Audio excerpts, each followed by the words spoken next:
Oke, bismillahirrahmanirrahim. Assalamualaikum warahmatullahi wabarakatuh.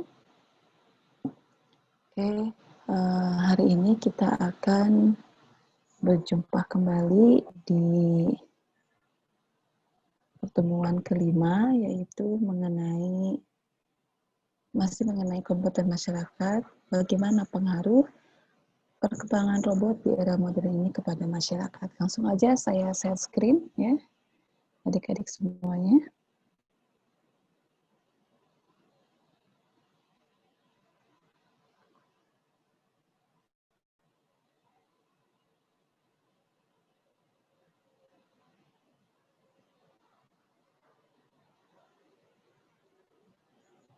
Oke,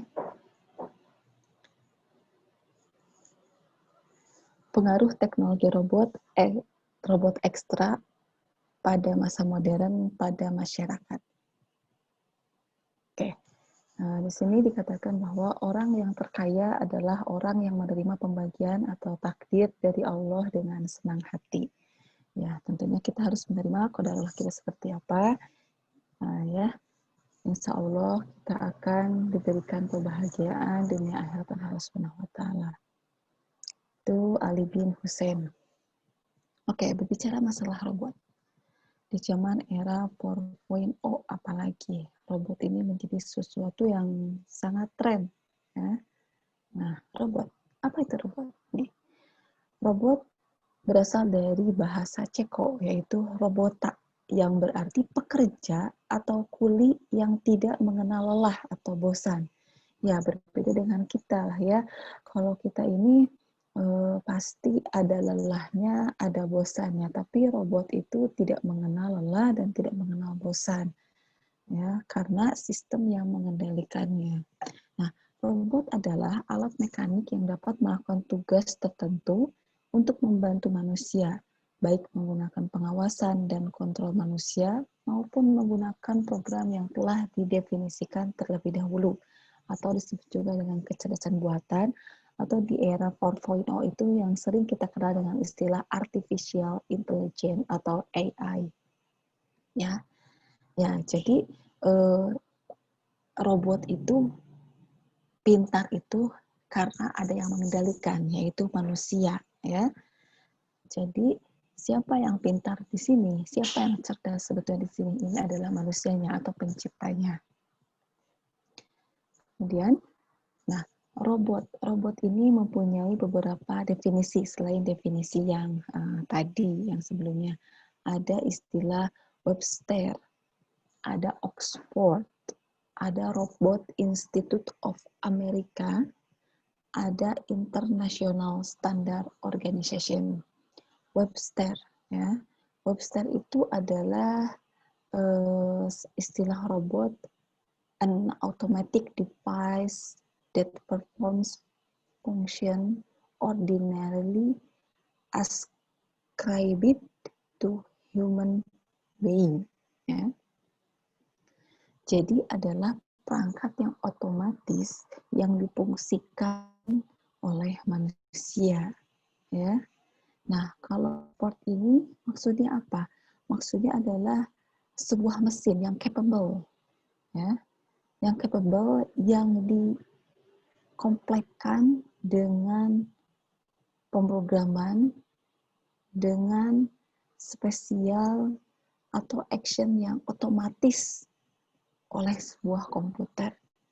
Kalau Robot Institute of America maksudnya definisi robot di sini adalah sebuah atau sesuatu device yang diprogram ulang, ya, diprogram ulang menjadi multifungsi untuk melakukan sebuah aktivitas. Kalau menurut International Standard Organization, ya, bahwa robot itu merupakan an automatical controlled, kemudian reprogram, multipurpose, ya.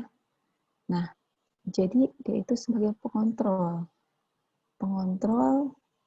segala sesuatu yang berhubungan dengan mobile atau industri yang otomatis digunakan dengan menggunakan aplikasi yang otomatis gitu ya. Nah, kemudian Setelah definisi tadi, kita harus mengenal jenis-jenis robot. Oke, jenis robot ini ada 6. Ada robot mobil, ada robot manipulator atau tangan, ada robot humanoid, ada robot berkaki, ada robot playing robot atau robot terbang, ada underwater robot, robot dalam air. Nah, adik-adik di sini silahkan mencari apa perbedaan dari jenis robot ini, dari keenam robot ini. Perbedaannya itu dicantumkan di classroom, ya, di bagian classwork, ya. Nanti silakan setelah join classroom, kemudian tuliskan apa perbedaan 6 jenis robot ini di classwork, tuliskan ya. Pengumpulannya paling lambat hari Sabtu besok. Itu tugas di pertemuan hari ini. Oke, selanjutnya bagaimana perkembangan teknologi robot ini? Nah, awalnya robot ini muncul dari bangsa Yunani kuno yang membuat patung yang dapat dipindah-pindahkan sekitar 270 sebelum Masehi itu ya. Nah, seorang insinyur Yunani membuat organ dan jam air dengan komponen yang dapat dipindahkan. Kemudian pada zaman Nabi Muhammad SAW pun telah membuat mesin perang yang menggunakan roda dan dapat melontarkan bom. Nah, itu adalah salah satu kemajuan daripada robot. Nah, ya. Oke. Kemudian pada tahun 1920, nah, ide robot ini bukanlah hal yang baru. Cukup lama manusia memimpikan adanya mekanik tentunya ya. Mekanik yang sangat pintar yang dapat menggantikan tugas manusia. Nah, penemuan mainan dan peralatan otomatis yang kemudian menginspirasi robot dalam bentuk gambar, cerita, atau film ya, menjadi awal mulanya perkembangannya. Nah, istilah robot ini tadi seperti dibilang pertama kali itu pada tahun 1920 oleh penulis yang bernama Craig Carroll Capek ya. Dengan karyanya RUR ya, atau Resonance Universal Robot. Nah, di mana seorang laki-laki membuat robot dan robot membunuh penciptanya. Maksud membunuh di sini adalah ya adegan di dalam sebuah film gitu ya. Jadi cerita seperti itu. Nah, kemudian banyak dari situ film-film yang memang menggambarkan robot sebagai alat yang tidak bersahabat. Jadi tadinya robot ini diciptakan sebagai alat musuh daripada pencipta atau musuh manusia atau sebagai mesin perusak yang berlawanan dengan robot awalnya di tahun 1920 seperti itu. Kemudian di tahun 1977 ya, oh ini salah nih, 1977 ya, nih menampilkan beberapa banyak robot yang justru robot ini diperbantukan manusia sekaligus juga musuh manusia. Nah, robot di sini sudah menyerupai manusia atau istilah lainnya android ya. Nah, sudah ada itu. Kemudian tahun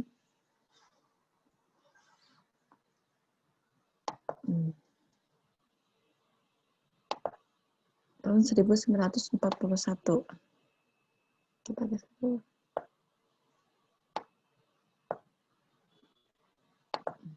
1941, nah barulah istilah robotik digunakan dalam teknologi robot oleh penulis fiksi ilmiah Isaac Asimov ya. Dia juga memprediksi akan munculnya robot-robot industri canggih di masa yang akan datang. Nah, jika kita lihat hari ini, maka apa yang dibayangkan oleh seorang manusia terhadap robotnya itu bisa kejadian misalnya kayak kemarin tuh ya, banyak sekali robot pada saat wisuda di universitas mana di Surabaya, dia menggunakan 4 robot. Nah, jadi apa yang memang kita inginkan, kalau misalnya kecerdasan buatan itu dibuat secara sempurna oleh manusia memang yang pintar, ya bisa terjadi gitu, apa yang dia inginkan ya terwujud gitu ya. Nah, robotik ini diterima sebagai istilah atau kata untuk mendeskripsikan semua kemajuan teknologi yang berhubungan ya dengan robot. Jadi ada istilah robotik, berarti menggunakan robot. Tahun 1956. Nah, sini bisa dibaca di tahun 1956 ini sudah berkembang lagi sehingga industri-industri, kemudian pabrik-pabrik itu sudah membuka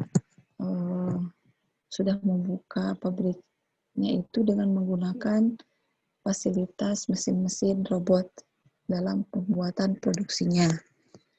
Nah, di tahun 1961, General Motor pertama kali menggunakan robot untuk pabrik otomotifnya.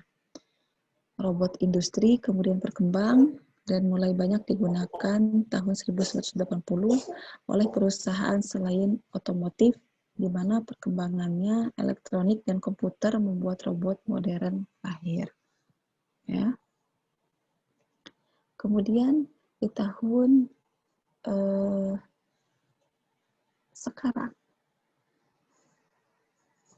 sekarang seperti apa robot ini berkembang? Ya, seperti yang saya katakan tadi.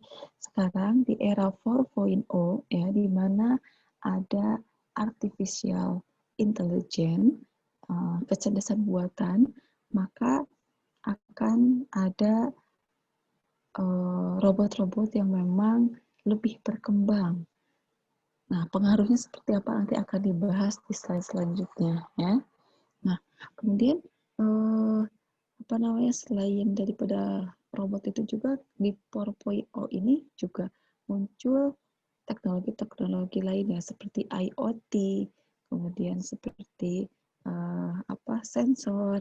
Nah, sehingga sekarang ya, robot ini betulkah dapat menguasai atau menggeser manusia? Nah, kita langsung saja ke perkembangan robot di Indonesia dulu nih ya. Nah, perkembangan robot di Indonesia ini tahun 1980. Nah, di sini tahun 1980 ini terdapat riset teknologi memberikan dukungan pada litbang permesenan otomatis dalam rangka mencermati dan menunjang sumber daya manusia. Nah, salah satu wujud konkretnya adalah dikembangkannya sejumlah laboratorium, mesin perkakas, teknik produksi dan otomatis yang diprakarsai oleh BPT bekerjasama dengan ITB, Industri Strategis, serta LET, Laboratorium Elektronika Terapan di LIPI. Nah, ini perkembangan Indonesia tahun 1880. Nah, kembali lagi ke yang tadi, perkembangannya sekarang, apakah robot akan menggantikan manusia? Nah, langsung saja ya. Nih, kita lihat, betul nggak akan menggantikan manusia? Nih, dampak penggunaan robot. Yang pertama, dampak terhadap ketenaga kerjaan. Ya, nih di dampak terhadap ketenaga kerjaan ini, ya,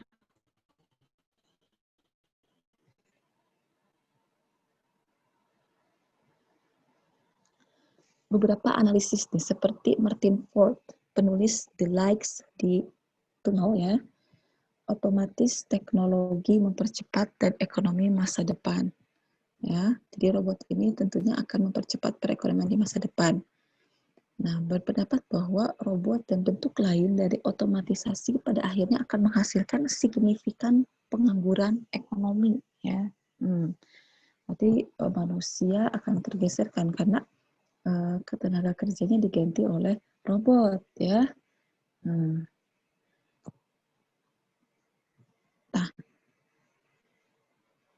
robot ini dapat menggusur manusia.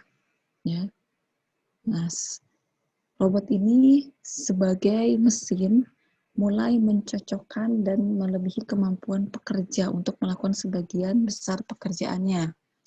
Saat ini dampak negatif hanya pada pekerjaan kasar dan berulang, dan sebenarnya ada dampak positif juga pada jumlah pekerjaan, yaitu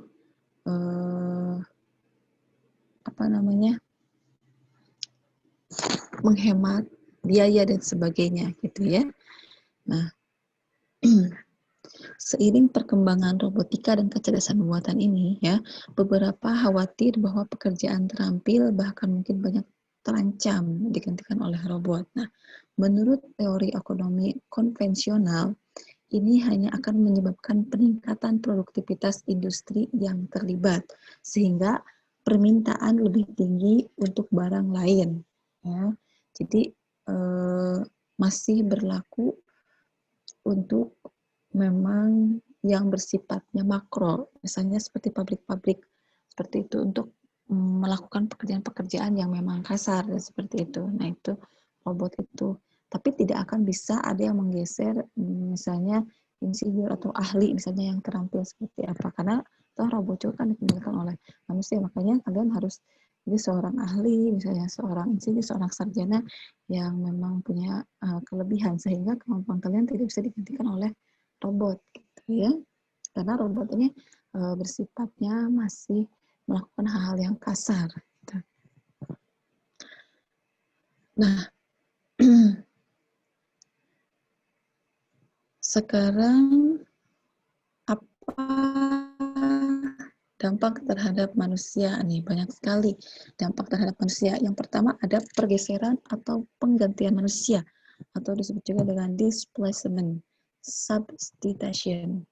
Misalnya fungsi otot manusia yang di dalam pekerjaannya diganti oleh, atau dapat pula otaknya digantikan sehingga terjadi atrofi mental. Jadi punya perasaan, jadi bisa baper gitu ya. Bahkan mungkin seluruh fungsi manusia digantikan oleh robot sehingga tergeser dari pekerjaannya. Ya, yang itu dampak terhadap manusia. Tapi untuk saat ini memang yang masih kasar robot itu. Nah, makanya jangan kalah saing. Ada cepat maraton kemampuannya dengan robot. Ya. Kemudian dampak terhadap manusia ini apa? Ada kebebasan yang terkekang.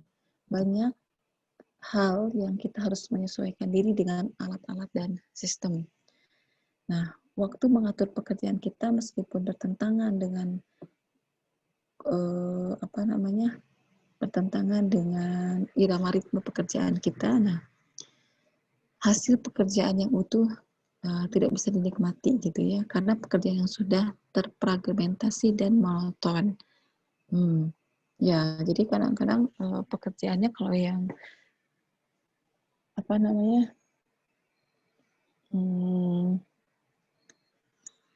pekerjaannya itu monoton kalau dilakukan oleh robot, makanya sering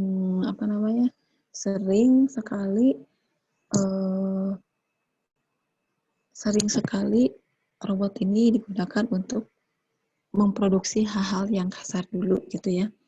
Kemudian dampak terhadap manusianya ada kepribadian yang terhimpit. Nah, karena pengaruh informasi yang sifatnya global, maka manusia cenderung menjadi manusia yang terpengaruh oleh isu-isu global. Sementara kultur yang sementara, kemudian nilai-nilai lokal menjadi semakin terkikis gitu ya. Jadi dampak terhadap manusianya apa? Ya, udah mah tergeser, udah mah kebebasan terkekang karena dengan teknologi, ya jadi kaku gitu ya. Jadi kepribadian terhimpit, jadi tidak ada sosialisasi ya, gitu, karena banyak digantikan oleh robot peranannya. Kemudian objektivitas manusia atau dehumanisasi. Nah, manusia dianggap sebagai hal yang objektif.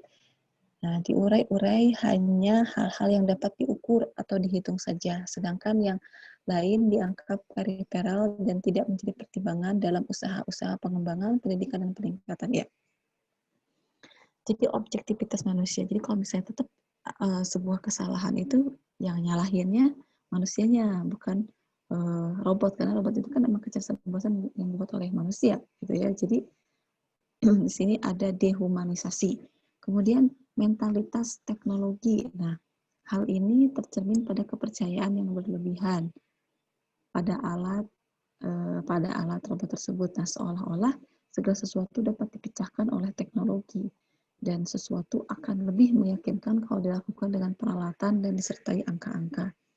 Nah, hal ini yang sudah biasa atau mudah diperhitungkan masih memerlukan bantuan penelitian untuk bereksperimen. Jadi, mindset-nya itu sudah mencapai tahap mentalitas teknologi. Jadi, simpelnya, kalau misalnya kita mengerjakan sebuah matematika misalnya, hitungan berapa, terus kita tidak diyakinkan dengan menggunakan kalkulator, itu kan salah satu teknologi juga gitu ya. Nah, padahal mah jawabannya benar, diyakinkan biar pede dengan kalkulator. Nah, itu berarti mentalitas teknologinya sudah kena gitu, seperti itu. Nah, penyeimbangan kembali yang tidak adaptif. Nah, dalam rangka pengembalian keseimbangan yang terganggu oleh teknologi ya, orang kadang lari dari kenyataan hidup dengan menggunakan saking stres ya, menggunakan obat terlarang, narkotika, psikotropika, seperti itu, dan menjadi kekuatan dengan mengumpulkan barang-barang ya, hal lain yang memang menjadi sebuah kegagalan, seperti itu. Jadi efeknya apa? Penyeimbangan yang tidak adaptif, stres dan sebagainya, seperti itu. Kemudian krisis teknologi, maksudnya seperti apa? Nah, krisis itu kan banyak ya, melanda peradaban di dunia. Ini diakibatkan oleh perkembangan teknologi yang begitu cepat, sehingga proses adaptasi dan integrasi tidak sempat dilakukan. Belum kita menguasai A, sudah muncul yang B. Ya, akibatnya terhadap individu ialah tekno-stres. Ya. Nah, nanti akan muncul istilah tekno-stres gitu ya. Kemudian, ya, dampak terhadap lingkungan apa nih? Dampak terhadap lingkungan. Seperti halnya dampak terhadap manusia, dampak negatif terhadap lingkungan, juga robot ini semakin luas, semakin cepat. Ya. Apa saja? Yang pertama, terkurasnya sumber daya. Teknologi cenderung berkembang ke arah penciptaan kebutuhan baru, hiperkonsumsi, maka manusia akan semakin meningkat, terutama untuk kebutuhan kultural. Nah, jadi terkurasnya sumber daya meningkat. Nah, kemudian ada gangguan iklim, tumbuhnya kawasan industri, menimbulkan perubahan cuaca dan iklim. Sekarang polusi-polusi juga sudah sangat berkembang dengan buruknya, gitu ya. Banjir di mana-mana karena banyak produksi-produksi industri. Nah, pencemaran lingkungan jelas sekali, ya, karena banyak industri-industri yang memang menggunakan teknologi